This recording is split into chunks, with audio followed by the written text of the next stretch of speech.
Hello les rêveurs, j'espère que vous allez bien. Je vous retrouve aujourd'hui pour le bilan de mes acquisitions du mois de septembre 2018.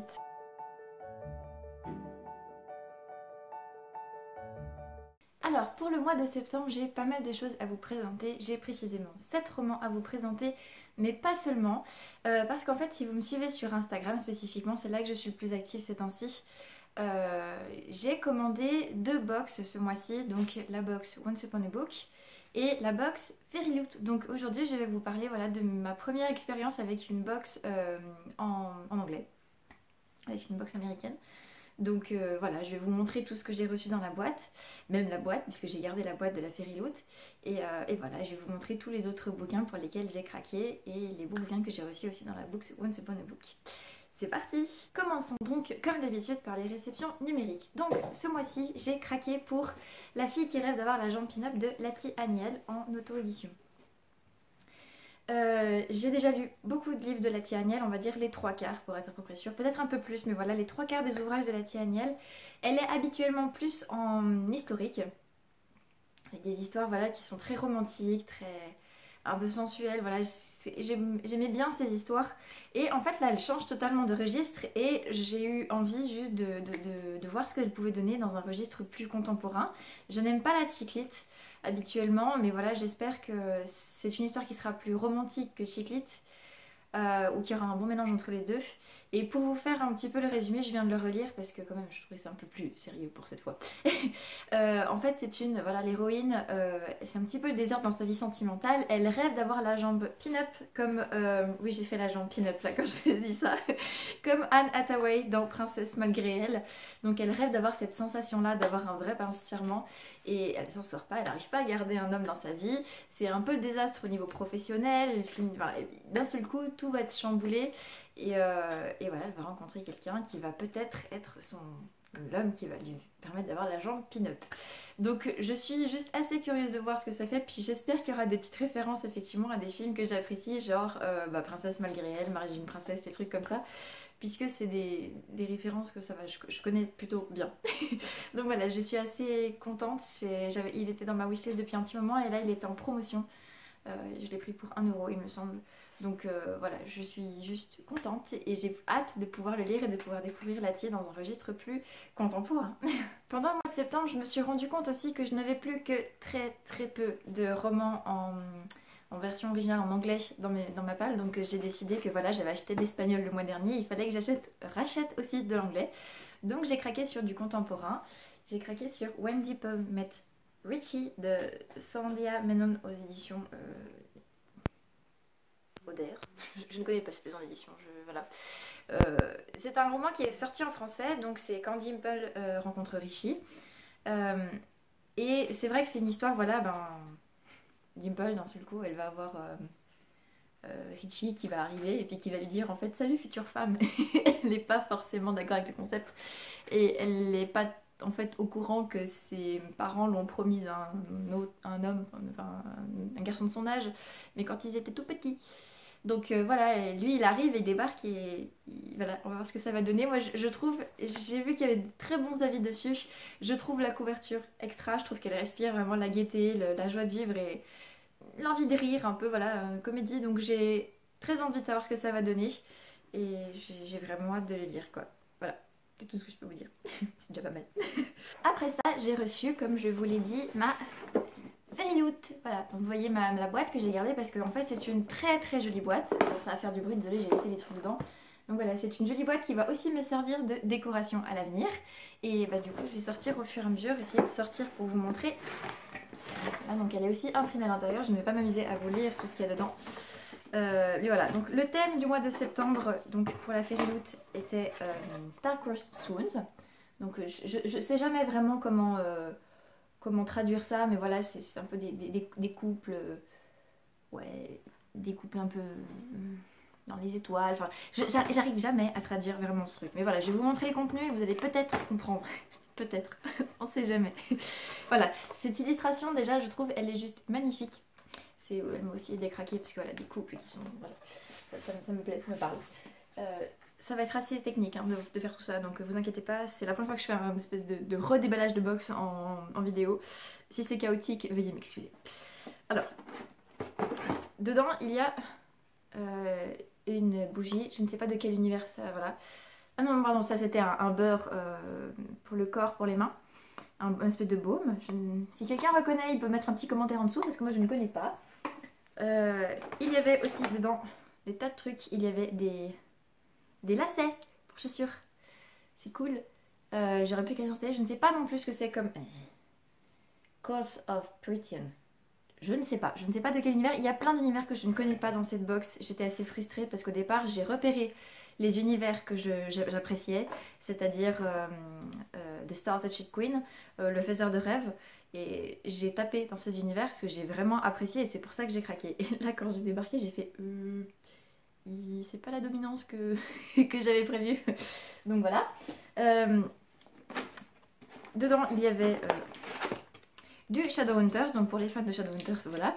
Je ne suis pas fan de Shadowhunters malheureusement, mais il y avait un joli pins aussi. Poète. Il y avait, c'est compliqué parce que j'ai laissé le livre dessus, donc il faut que j'aille piocher en dessous. Il y avait, alors ça par contre je connais, une bougie sur Bella et Edward de Twilight.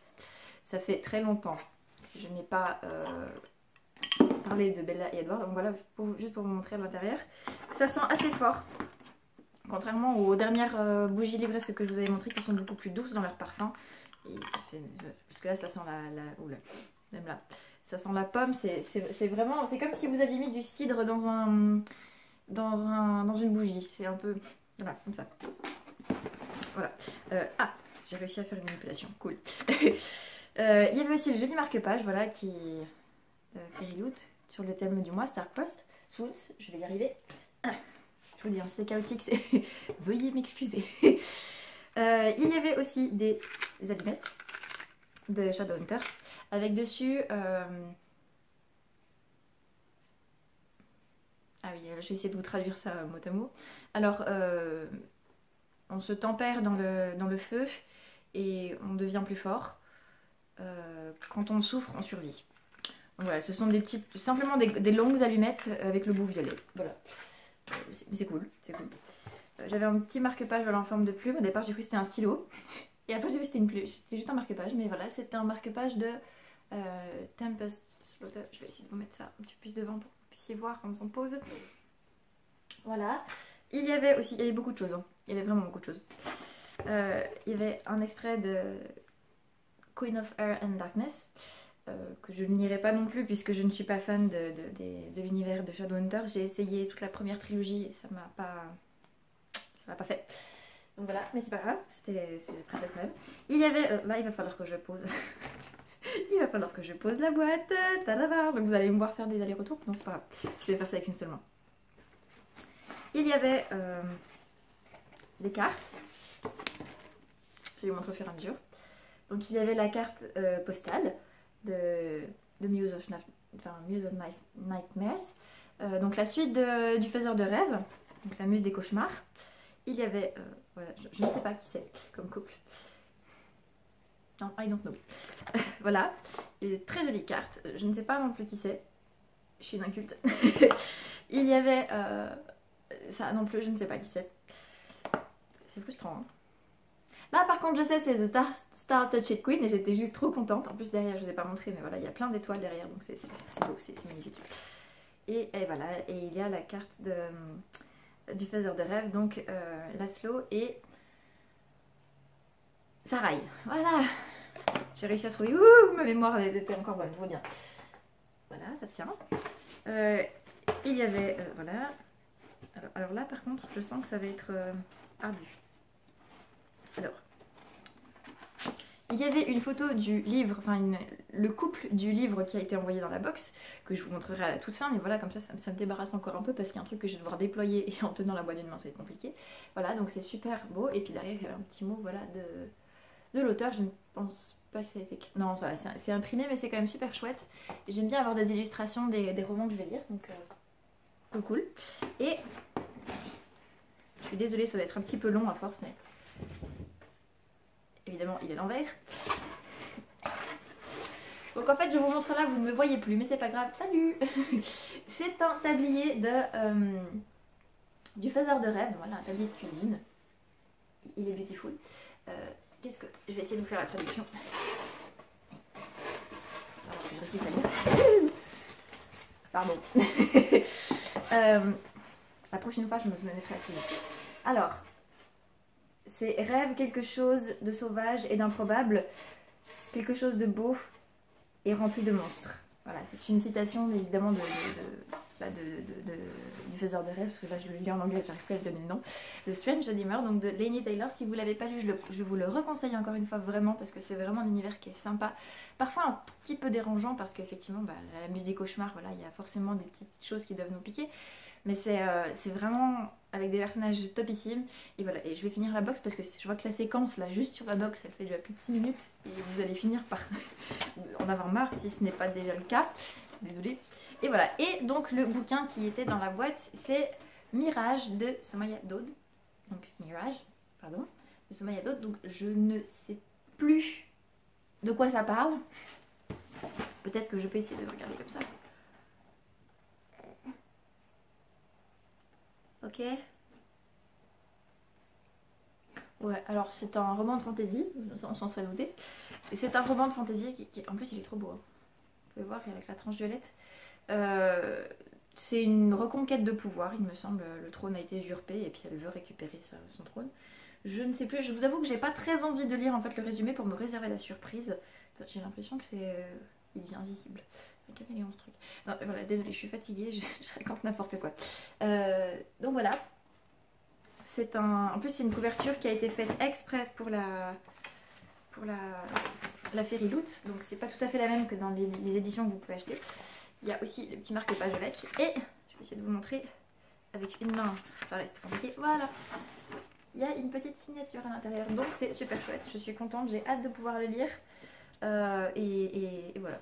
Je pensais pas pouvoir... Enfin, il m'intriguait pas tant que ça quand je l'ai vu apparaître sur les réseaux, mais du coup je suis contente de l'avoir reçu dans la Fairy Loot parce que ça me donnera l'occasion de le découvrir et de lui donner sa chance que j'aurais peut-être pas fait si j'avais pas reçu la box.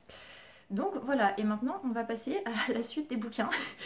Désolée pour cette longue séquence déballage un petit peu acrobatique. Bon, retour à des trucs normaux, voilà. Après ça, j'ai craqué un dimanche, parce que dimanche la librairie est ouverte chez nous, c'est jour de marché, donc voilà, il y a la librairie ouverte, j'ai craqué, je suis rentrée dans la librairie et j'avais envie d'acheter quelque chose, donc je me suis procuré Rendez-vous au Cupcake Café de Jenny Colgan aux éditions Pocket. Je sais qu'il y a la petite boulangerie du bout du monde, quelque chose comme ça. La petite boulangerie du bout du monde et le deuxième tome, une saison à la petite boulangerie. Mais voilà, j'ai voulu tenter l'autre. J'avais pas envie de faire dans une série, donc j'ai tenté là-dessus. Le résumé me parlait bien.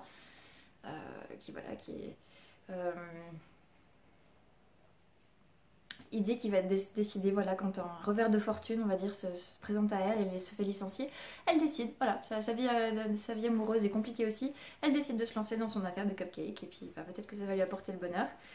Et j'espère que ce sera juste une petite lecture feel good, comme celle que j'avais pu lire, c'est La pâtissière de Long Island, ou la pâtisserie de Long Island, je sais plus, la pâtissière de Long Island, et ça m'avait juste tellement plu, donc voilà, j'ai envie de retrouver un peu ces sensations-là, et peut-être qu'avec le roman de Jenny Colgan, je vais y arriver. Je l'espère en tout cas. Et enfin voilà, dernière séquence de la vidéo pour vous parler de mon butin qui cette fois-ci qui était dans la Once Upon a Book box. Encore une fois, si vous ne connaissez pas cette box, en fait c'est une box avec un thème pour chaque mois, comme les box américaines ou comme la box de 1001 livres il me semble. Oui. Et en fait, par contre, c'est une box qui est personnalisée. Il y a une sélection de livres qui est faite pour chaque mois en rapport avec le thème et vous pouvez choisir de cocher ceux qui vous font envie. Et du coup, après, les gentilles préparatrices de la Once Upon a Book Box vont piocher dans vos envies et vous faire une sélection, voilà, qu'elles vous enverront, vous pouvez dépasser un peu là, qu'elles vous enverront dans la box ou alors piocher dans vos propres envies, dans vos wishlists, si vous leur laissez la wishlist. Avec quelques petites choses, il y a eu des bonbons, des sachets de thé avec la box là, je vous les montrerai pas. Mais par exemple, j'ai eu droit aux colliers en sucre qu'on a tous eu quand on était enfant, les colliers là avec les petits anneaux blanc, enfin aux couleurs pastel, et ça m'a fait retomber en enfance, c'était plutôt chouette. Donc dans cette box j'étais plutôt contente parce que j'ai reçu, quand j'ai ouvert la box, j'ai dit c'est vrai, j'avais coché ces trucs là, du coup je suis trop contente de pouvoir les découvrir parce que je vais découvrir des classiques, ou redécouvrir des classiques. J'ai donc reçu Roméo et Juliette de Shakespeare. Non, je n'ai jamais lu Roméo et Juliette de Shakespeare, je projetais même à une époque de le lire en anglais, mais c'était un peu compliqué. Oui, alors le chat, on se calme. Donc voilà, c'est au livre de poche. J'aime bien la couverture, c'est assez sobre et je pense qu'il sera assez vite lu. Bon, c'est une pièce de théâtre hein, après tout. Donc voilà, j'ai hâte de le lire. Je sais pas quand ça se fera, mais j'ai hâte de le lire. Voilà. Après ça, autre classique dans un autre genre et un peu plus récent quand même, j'ai reçu avec le tome 1 donc du Seigneur des Anneaux, la communauté de l'anneau de J.R.R. Tolkien. Cette fois-ci chez Folio Junior. Alors ça fait un petit moment, il y a eu des rééditions qui ont été faites il n'y a pas très longtemps qui m'ont donné envie de me plonger dans le Seigneur des Anneaux parce que non, je n'ai pas vu les films, oui je connais certaines références et non je n'ai jamais lu les bouquins non plus, donc je suis une inculte par rapport à ça et j'ai très envie de découvrir et de savoir ce qui a pu faire, voilà, ce qui a donné tout ça. Et voilà, je suis juste contente et j'espère que ça va me plaire parce que c'est quand même une bonne brique mais un bon pavé, mais je me réjouis déjà et j'ai juste hâte, encore une fois. Et dernier bouquin, ça par contre c'est une histoire que j'ai déjà lue, mais en roman. Et en fait c'est un album sur Dr. Jekyll et Mr. Hyde de... Alors, l'histoire est de Robert Louis Stevenson, hein, voilà. Et l'album est de Sébastien Mourin. Alors c'est aux éditions... Oh, bah, évidemment, c'est marqué à l'intérieur. Je vais vous montrer quelques pages à l'intérieur. Voilà, aux éditions Milan, pardon. Là, vous avez par exemple le début. J'aime bien les albums, ça me permet de voir des illustrations un peu effrayantes. Bon, en même temps, on peut pas dire que Dr. Jekyll et Mr. Hyde, c'est le pays des bisounours. Hein. Donc voilà. Je vais vous montrer un petit peu quelques pages. Ça a l'air d'être un album assez intéressant parce que voilà, j'ai lu l'histoire, j'ai pas foncièrement apprécié pour cause d'une préface qui a totalement gâché l'interprétation que je pouvais me faire moi. Voilà, vous avez des extraits de pages là, que je pouvais me faire moi-même en fait à l'époque. Ne jamais lire la préface avant le bouquin parce que c'est comme si vous lisiez un commentaire de livre avant d'avoir lu le livre. Vous n'avez pas le temps de vous faire votre propre opinion, vous vous laissez très facilement influencer par ce que l'auteur de la préface a pu faire. Petit conseil, voilà. Sauvage en passant, un conseil apparaît. Vous le capturez ou pas? Désolée, je crois que je suis vraiment fatiguée. Mais du coup voilà, je suis contente. En plus il a un toucher tout velouté, c'est super sympa. Et je suis curieuse de voir ce que ça fait de relire cette histoire en album, sans préface, sans voilà, juste... Voilà, juste comme ça. Donc je suis super contente. Je remercie encore une fois les filles de la Once Upon a Book Box parce que je suis très contente. Et peut-être que je commanderai celle du mois prochain, peut-être parce que c'est le thème d'Halloween et je suis pas très Halloween. Donc voilà, ça sera à étudier. Mais en tout cas, je suis encore une fois très contente d'avoir pu prendre chez elle. Voilà. Et voilà, ce sera tout pour cette vidéo. Je suis désolée si elle a été un peu cafouillie. Je l'ai fait un petit peu en mode voilà, sans réfléchir, en freestyle. Pour vous partager un petit peu sur l'instance que j'ai pu recevoir ce mois-ci. Enfin le mois dernier pardon, puisqu'on est déjà au mois d'octobre. J'espère que ça vous aura plu, n'hésitez pas à me dire ce que vous avez pensé de tout ça, de ce déballage, si les box vous font envie, si vous avez déjà pensé à vous inscrire à une box, même pour un mois, pour voilà, si vous en connaissez d'autres. On échange sur ce thème-là, sur les bouquins que je vous ai présentés, s'il y en a qui vous font envie, que vous avez déjà lu, ou d'autres qui vous font pas du tout envie. J'attends vos commentaires avec plaisir. Je vous mettrai les liens notamment de la Fairy Loot et de la Once Upon a Book Box juste en dessous dans la barre d'infos et voilà. Et encore une fois désolée si c'était tellement cafouillis. J'ai en tout cas pris plaisir à tourner cette vidéo, à jouer les acrobates avec la box et je vous souhaite tout de bon, comme on dit ici à côté avec les Suisses, tout de bon. Je vous retrouve très bientôt pour le bilan de mes lectures. Il y a eu des belles choses quand même en septembre, mais j'aurai beaucoup de choses à vous raconter quand même. Et ça risque d'être épique aussi. Donc voilà, je vous retrouve très vite et en attendant, je vous fais des poutous et je vous souhaite d'excellents rêves, qu'ils soient en mots ou non.